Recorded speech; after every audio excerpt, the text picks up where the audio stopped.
Hey guys, it's Morgan Zegers, and the left just got a major lesson in what it means to be a republic, not a democracy, and specifically how our founders planned very specially for the moments where checks and balances would be needed, like, I don't know, the left's aggressive push for the Build Back Better plan.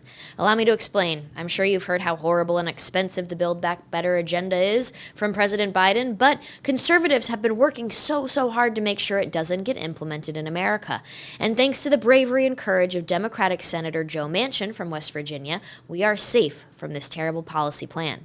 Even though he was bullied by his own party for this, he doubled down ahead of the vote simply by saying he could not go home to his communities in West Virginia and explain a yes vote to his constituents. He serves them.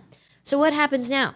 A lot of big talk from the left that is completely out of step with the core principles of America and its founding. They lost their attempt for the radical and incredibly expensive Build Back Better plan to take hold of America, so what's their reaction? They didn't lose, they just need to change the system and try again once they've structurally altered our government away from what our founders built and intended. It's such a slap in the face to what this country started from and how far we've truly progressed thanks to the lessons our founders kept in mind when creating the Constitution. Our founders looked to ancient Rome, ancient Greece, Europe, and pretty much every other attempt at government, especially governments of the people, to learn what worked, what didn't work, and where things went wrong. That's how we got to the U.S. Constitution, a system of checks and balances, slow-moving legislation, and limitations on majorities to ensure there would never be dangerously passionate majorities that rose up and shoved legislation through that felt good but would ruin the country in the long run.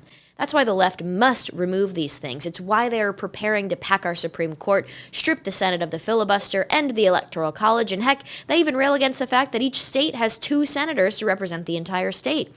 One of the most important things for us to do to protect this country and preserve our country moving forward is to preserve its structure as our founders intended. It's what will save us from a leftist takeover in the long run.